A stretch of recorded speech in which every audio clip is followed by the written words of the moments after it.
Submarine warfare U-boats versus Allied convoys, the Battle of the Atlantic. Before we turn to the chronology of the Battle of the Atlantic, it is worth pausing on several details that are well documented in the historical record, but rarely make it into the popular accounts. 01 3/4 of all U-boat crew who served did not survive the war.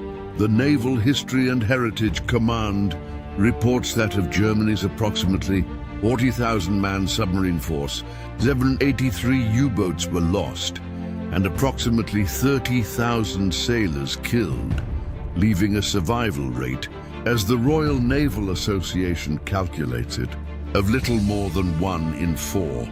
A further 5,000 were taken prisoner. The U-boat arm had the highest casualty rate of any branch of service in the German armed forces. Dönitz calculated he needed 300 U-boats to win. He began the war with 56.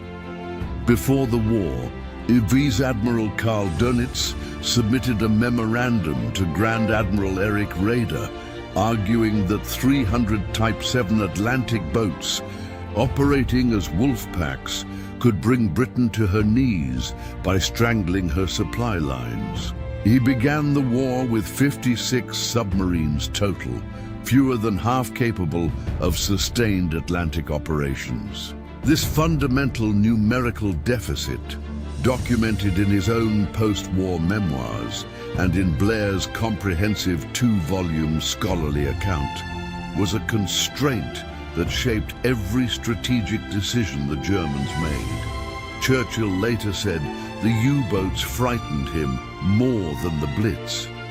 Winston Churchill wrote in his memoirs, "The only thing that really frightened me during the war was the U-boat peril.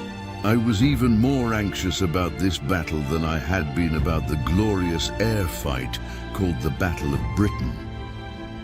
This statement, quoted by the Royal Naval Association in its analysis of the campaign, reflects the extent to which the Atlantic was, in British strategic thinking, the existential theatre of the war. The Allied merchant seamen, whose pay was docked the moment their ship sank, the USMM.org compilation of Battle of the Atlantic statistics notes. Drawing on period accounts that British merchant seamen whose ships were torpedoed had their pay stopped before their ship settled to its final resting place. These men, civilians, not uniformed servicemen, received no official recognition comparable to military casualties. Over 30,000 British merchant sailors were killed between 1939 and 1945. And 72 the 200 Allied naval and merchant seamen died across the full campaign. The Enigma blackout lasted over 10 months and was broken by a sinking submarine in the Mediterranean. On 1st February 1942, the Kriegsmarine switched its U-boat communications to a new 4-rotor Enigma machine.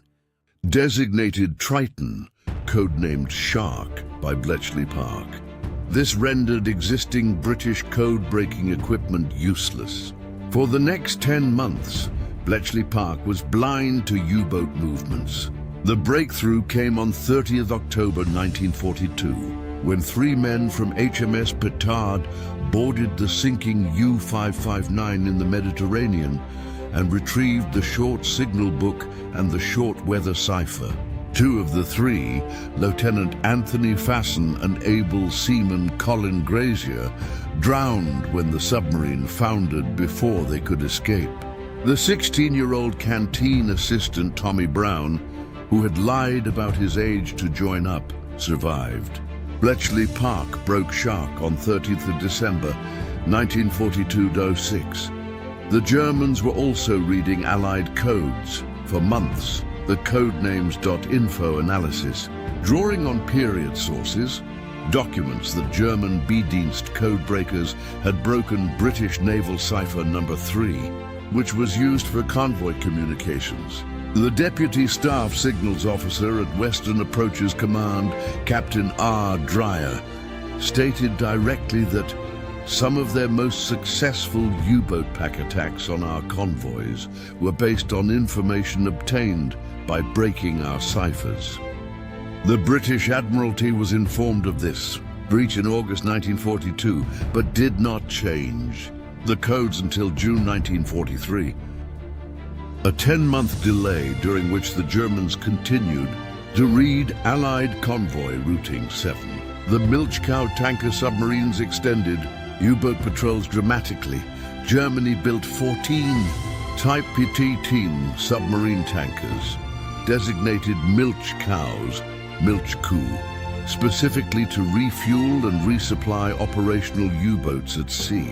According to the Battle of the Atlantic chronology compiled at johnclair.net, from March 1942 the first Milch cows were operating, with Type Moyet B boats being able to extend patrols to 8 weeks and smaller Type 7 boats to 4 weeks. The IWM curator Robert Rumble notes that the Type 7 submarine had a range of 6,500 miles and carried 14 torpedoes. With tanker support, its effective operational reach expanded significantly. All 14 Milch cows were eventually sunk by Allied forces.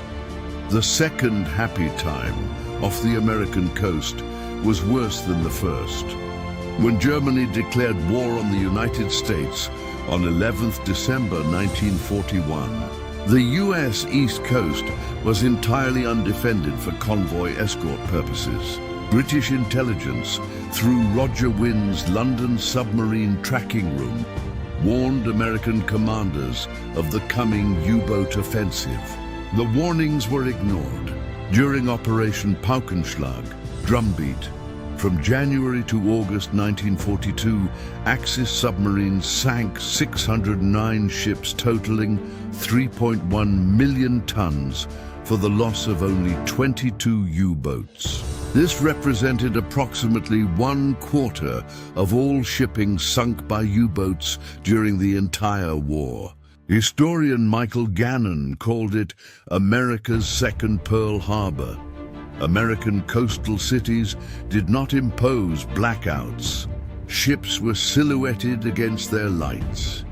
The ONS-5 Convoy was attacked by 30 U-boats simultaneously and survived.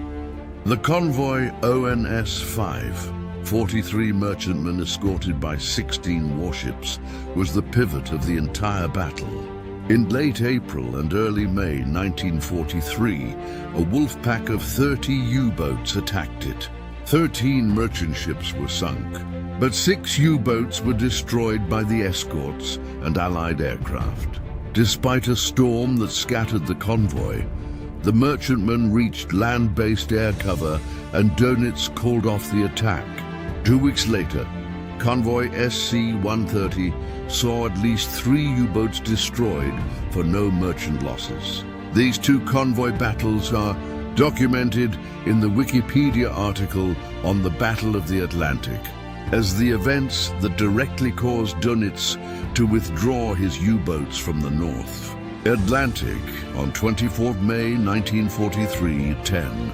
In May 1943 alone, the Allies sank 41 U-boats, twice the German replacement rate, the U.S. Naval Institute Naval History magazine, in its June 2008 account of the Atlantic Battle, records that in May 1943, Allied forces sank 41 U-boats, while only 7 ships were lost from convoys in the North Atlantic.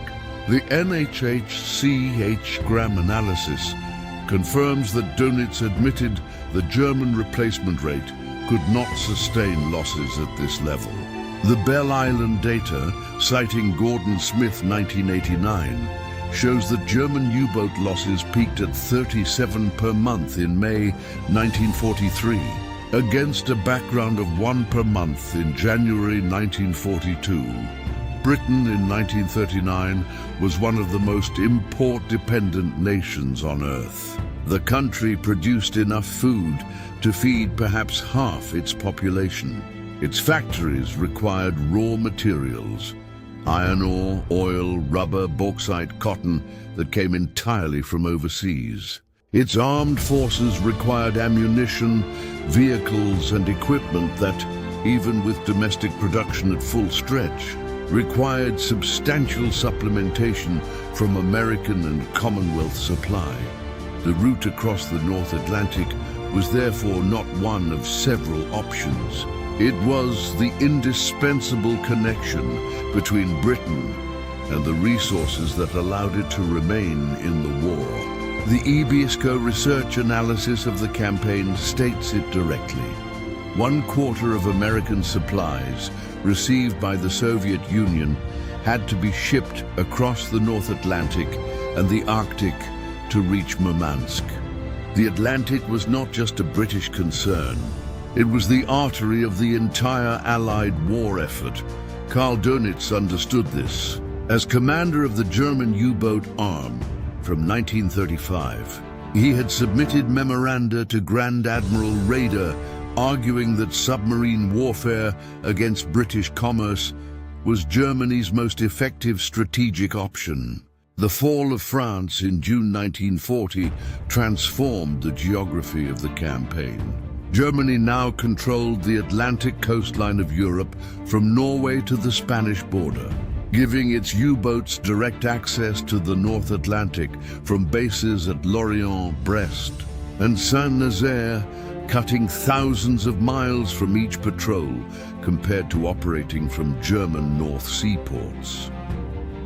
Interesting facts. Britain's food production 1939 to 1940, sufficient for approximately 50% of population needs.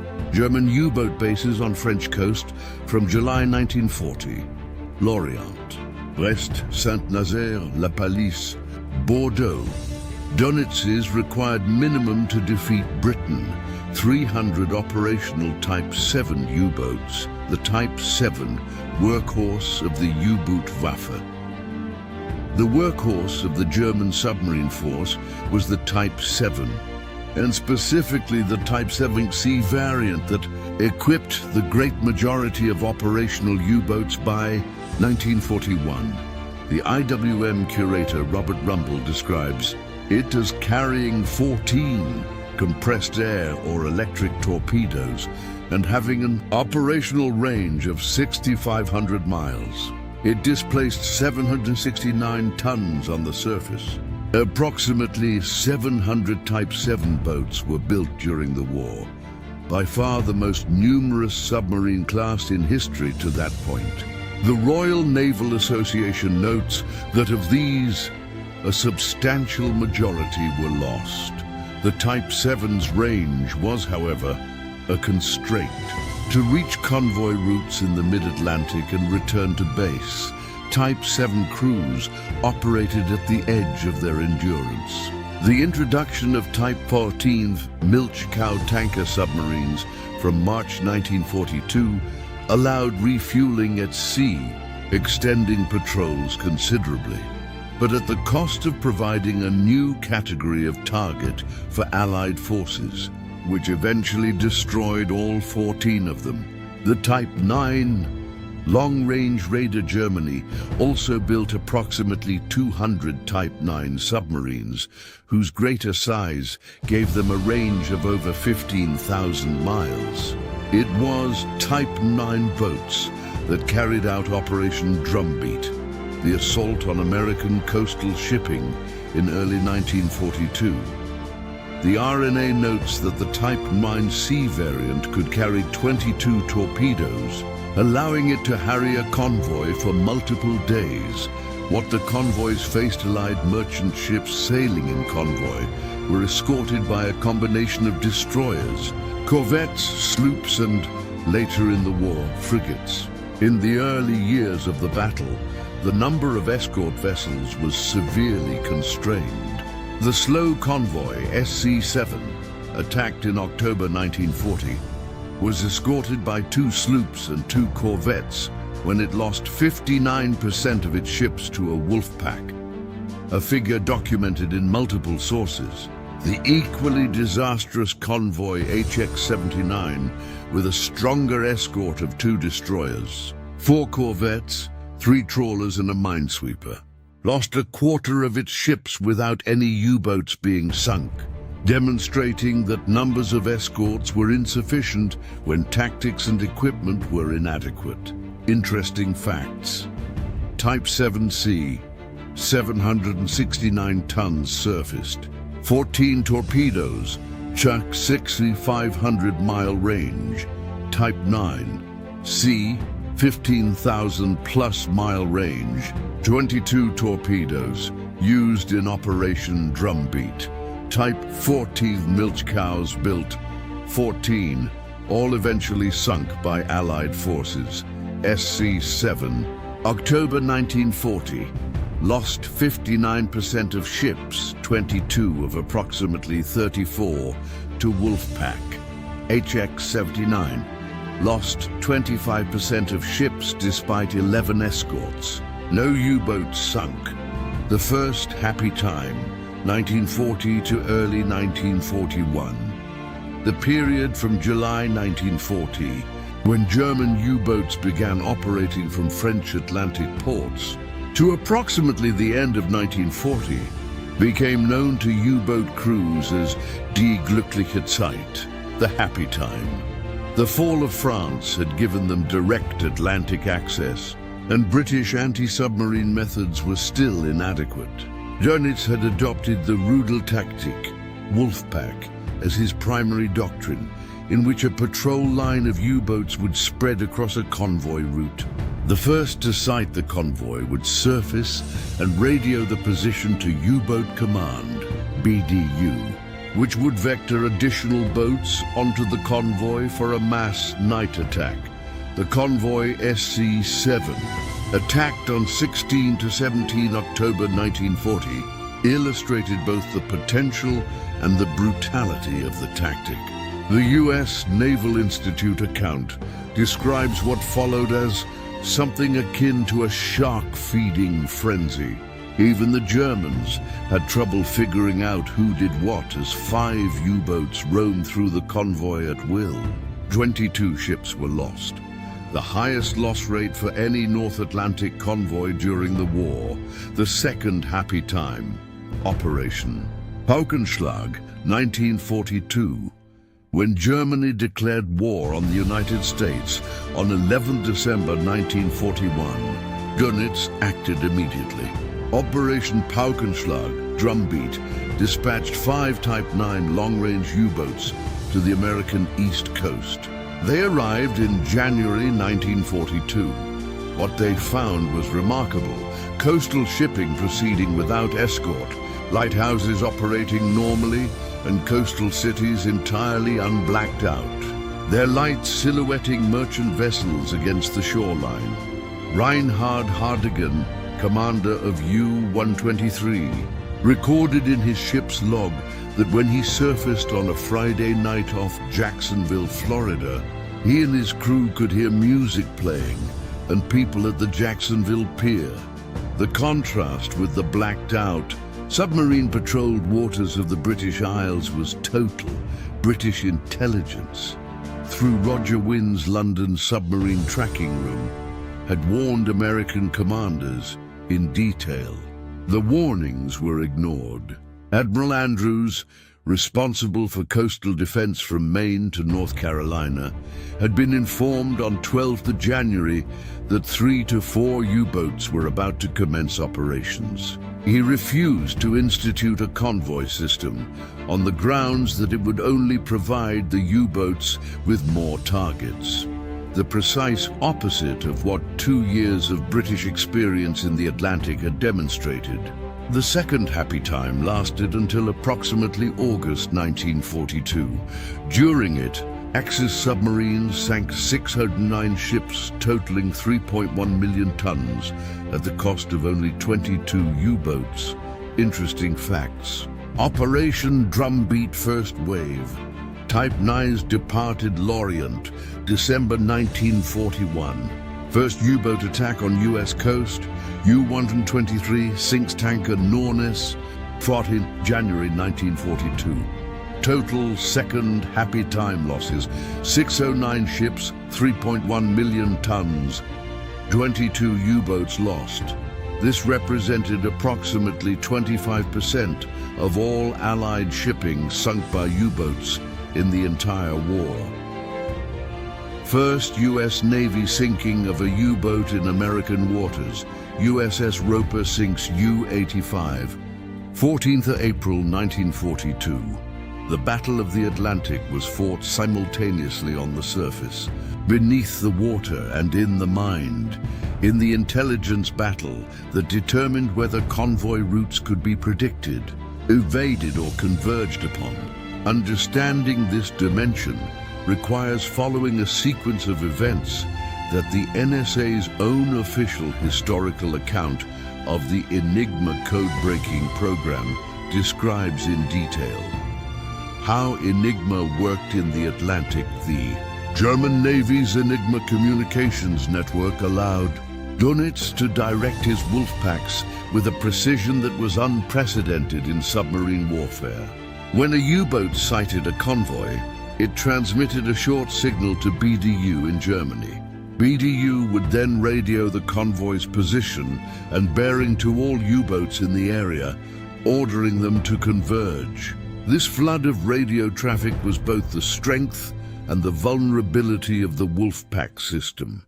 British codebreakers at Bletchley Park had been reading German naval Enigma in its 3-rotor version since May 1941. The intelligence-derived, codenamed Ultra, was used by Commander Roger Wynn's Admiralty submarine tracking room to route convoys away from U-boat patrol lines.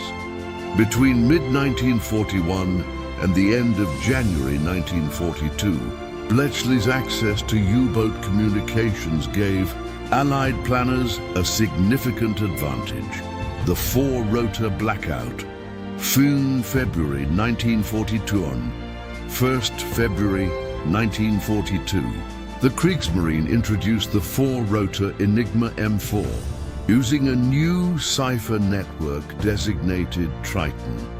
The additional rotor increased the machine's complexity by a factor of 26.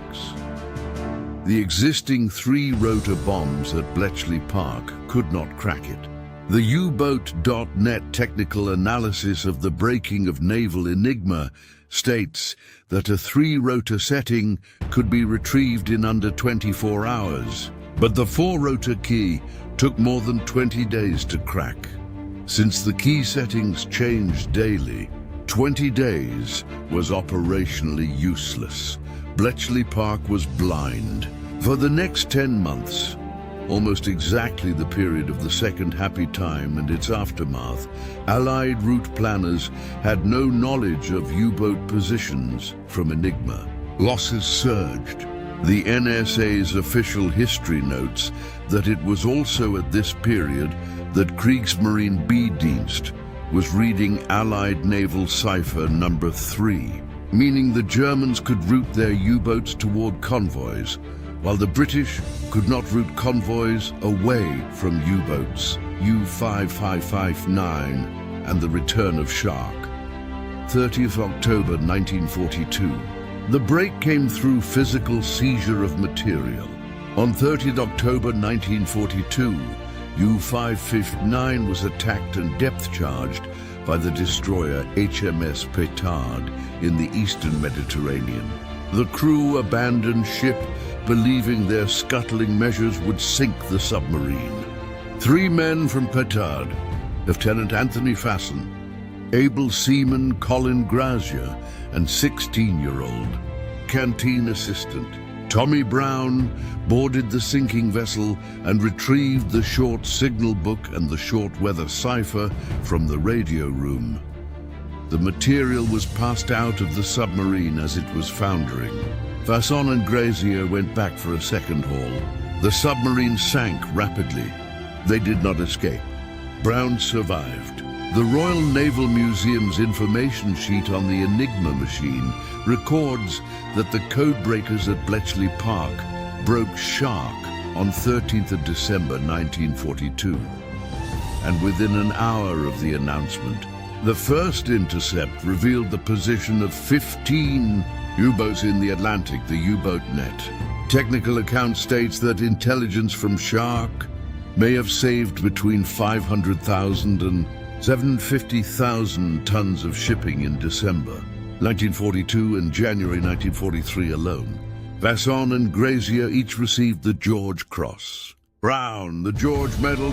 Interesting facts. M4 introduced 1st February 1942. Triton blacked out Bletchley for 10 months. U-589 boarded 30 October 1942. 2 of 3 boarders drowned. Shark broken at Bletchley 13th of December 1942. Intelligence from Shark estimated 500,000, 750,000 tons saved in deck 1942, Jan 1943 alone. Allied codes broken by Germans. Cipher number 3, August 1942, breach known. Codes not changed until June 1943. The Wolfpack, Rudel tactic in German, was Dönitz's doctrinal response to the failure of the solo submarine ambush as a tactic. In the First World War, individual submarines had waited outside ports or along known shipping lanes. By the 1930s, the Royal Navy had developed ASDIC, what we now call sonar, which could detect a submerged submarine at several hundred meters. Dönitz's solution was to attack on the surface, at night where sonar was useless. A wolf pack would be deployed in a long patrol line across the most probable path of a convoy, typically several hundred miles wide, with each U-boat submerged in daylight and surfaced at night. When the first submarine sighted the convoy, it was under strict orders not to attack immediately. Instead, it was to surface, radio a brief contact report to BDU, and shadow the convoy. BDU would then direct all available U-boats onto the convoy by radio, ordering them to converge at maximum speed. A simultaneous night attack from multiple bearings would overwhelm the escorts. The system's vulnerability was also its necessity. It required constant radio communication. Every signal a U-boat transmitted could be detected by Allied high-frequency direction-finding equipment, HF-DF, known to sailors as Huff-Duff, which allowed escorts to determine the bearing of a transmitting submarine, regardless of whether its message had been decoded. The Wikipedia article on the Battle of the Atlantic notes that HF-DF sets began to be fitted to escort vessels from February 1942 and were common equipment by early 1943. A transmitting U-boat could be located and forced to dive before it. Reached attacking position. Interesting facts. Rudel tactic requires constant radio communication between BDU and individual U-boats. HF-DF fitted to escort vessels from February 1942. Common equipment by early 1943. Night surface attack. ASDIC, sonar useless against surface submarine. Core. German tactical advantage. Airborne radar U-boats preferred to charge their batteries at night, surfaced and largely invisible to surface vessels. The answer was airborne radar, small enough to be fitted to patrol aircraft. ASW aircraft equipped with centimetric radar, operating at 10 centimeters wavelength rather than the longer wave sets that preceded them, could detect a surfaced submarine at several miles in darkness or poor visibility. The NHHC H-gram analysis records that in early May 1943, this 10-centimeter radar aboard aircraft detected all 26 attempts by U-boats to attack Convoy ONS-5 and drove them off. The Germans developed a radar warning device called the Wannsee tick to detect Allied radar. But the Allies countered by switching to frequencies the Wannsee could not detect. The Leigh light. The Leigh light was a powerful searchlight fitted under the wings of RAF Coastal Command patrol aircraft. Once a submarine had been located by airborne radar at night, the Leigh light would be switched on at close range. Too late for the U-boat crew to crash dive. It was introduced in 1942 and transformed night anti-submarine patrols in the Bay of Biscay, the transit route for all U-boats operating from French bases, very long-range aircraft, closing the air gap, the most strategically significant geographical fact of the early Atlantic battle was the existence of a black pit or air gap in the mid-Atlantic, a region beyond the range of land-based aircraft from both sides of the ocean where U-boats could operate with near impunity from air attack. The solution was the B-24 Liberator bomber, modified as a very long-range patrol aircraft. The USNI account notes that by May 1943, 50 VLR aircraft were prowling the mid-Atlantic. The closure of the air gap, combined with the opening of the Azores bases in the autumn of 1943, effectively eliminated the zone where U-boats could operate without air cover. Escort carriers, jeep carriers. Escort carriers, known as CVEs or jeep carriers, provided continuous air cover for convoys too far from shore for land-based aircraft. The NHHC describes them as typically half the length and a third of the displacement of fleet carriers, cheaper and faster to build. The aircraft could not only cover the convoy against air attack, but could search out and attack U-boats at the edges of the convoy zone. 3 U.S. Navy escort carrier task groups centered on USS Card, USS Bogue, and USS Santee were deployed against the renewed German offensive in late 1943, sinking 17 U-boats while losing only 1 merchant ship. Improved escort tactics and support groups beyond technology, Allied tactics improved substantially through the application of operational research. Support groups, independent fast escort groups that could be repositioned to reinforce a convoy under attack, became available as escort numbers increased. Captain Frederick John Walker, commanding the 36th Escort Group, pioneered aggressive U-boat hunting techniques. His group's performance in the defense of Convoy HG-76 in December 1941, sinking 5 U-boats, 4 of them by Walker's ships alone, while losing only 2 merchant ships, established templates that later escort commanders would follow. Interesting facts. Land-based radar detected all 26 U-boat attack attempts against Convoy ONS-5 in May 1943. VLR aircraft in mid-Atlantic by May 1943, approximately 50. U-boats sunk by 3 U.S. escort carrier task groups in late 1943, 17 for loss of 1 merchant ship, HG-76. December 1941, 5 U-boats sunk, 4 by Walker's group, versus 2 merchant ships lost. By April 1943, the rate of U-boat losses had begun to exceed what Germany could sustain. 15 U-boats were destroyed in April, while only 39 ships of 235,000 tons were sunk, the lowest productive rate per U-boat patrol since the opening of the campaign. May brought the reckoning. The battle around Convoy ONS-5, 43 merchantmen escorted by 16 warships, attacked by a pack of 30 U-boats, lasted several days in deteriorating weather. 13 merchant ships were lost. But 6 U-boats were sunk by the escorts and aircraft. When the storm scattered the convoy and the merchantmen reached land-based air cover, Dönitz called off the attack. 2 weeks later, Convoy SC-130 sailed through a concentrated U-boat patrol line without losing a single ship, while at least 3 U-boats were destroyed. In May 1943, as a whole, Allied forces sank 41 U-boats.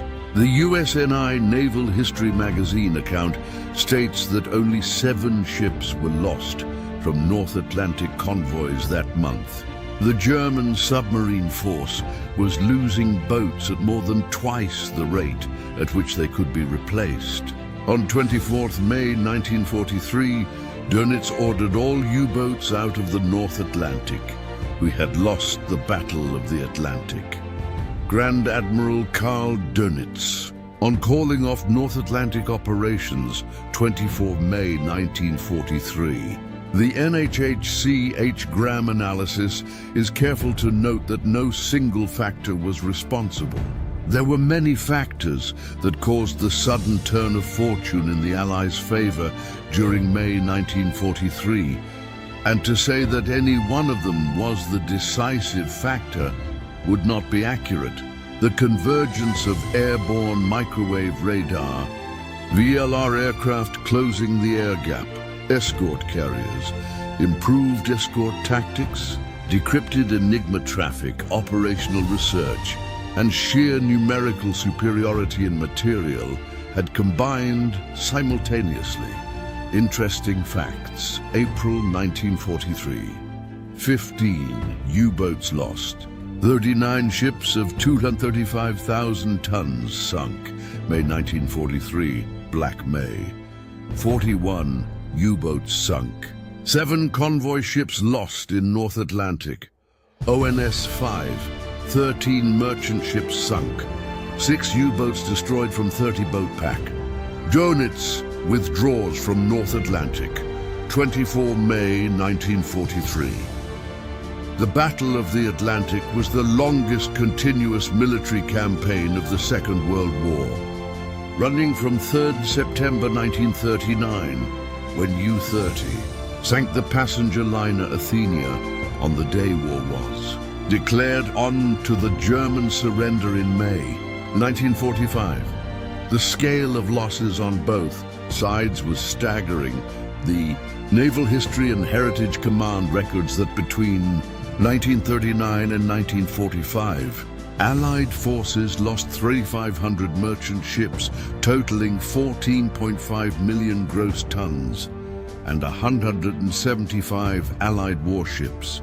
The total of Allied naval and merchant seamen killed was 72,200. The USMM compilation, drawing on Hughes and Costello, 1977, gives figures of 2,603. Merchant ships of over 13.5 million tons and 30,248 merchant seamen dead. The difference, reflecting different methodologies and scope of counting for Germany. The losses were proportionally catastrophic. 783 U-boats were lost. Approximately 30,000 German sailors were killed out of a force of 40,000. Roughly 3 in every 4 men who served in the U-boat arm. A further 5,000 were taken prisoner. The force that Dönitz had calculated needed 300 boats to be decisive began the war with 56, reached a peak of around 240 operational. Boats in April 1943, still never attaining the figure he considered necessary, and ended the war destroyed. As a fighting force, interesting facts. Allied merchant losses, 3,500 ships, 14.5 million gross tons, 175 warships. Allied seamen killed, 72,200 total naval and merchant. German U-boats lost, 783. German sailors killed, the 30,000 of 40,000 man force. Peak German operational U-boat strength, TOW 40. April 1943, Dönitz's required minimum 300. Last U.S. ship sunk by U-boat, 5 May 1945, near Newport, Rhode Island. The Battle of the Atlantic was, in Churchill's own assessment, the one campaign about which he was more frightened than any other, including the Battle of Britain. It was the campaign that lasted from the first day to the last, that could never be paused or suspended, and that the Allies could not afford to lose. The 30,000 British merchant sailors who died in it wore no uniform. Most have no individual memorial. They were not soldiers. They were, in the words recorded by USMM.org, from the historical accounting of their losses, standing between the Wehrmacht and the domination of the world, delivering fuel, food, steel, and aircraft to a nation that could not survive without them. The technologies that defeated the U-boat, radar, sonar, the Leigh light, the escort carrier, the very long-range aircraft, the cracked Enigma, did not arrive simultaneously, and the battle was touch and go until very late in 1942 and into the spring of 1943. The margin was narrower than the outcome suggests. Next in the series, the Katyusha rocket launcher and the Nebelwerfer. To see the history of reactive artillery and the science of terror. Thank you for watching.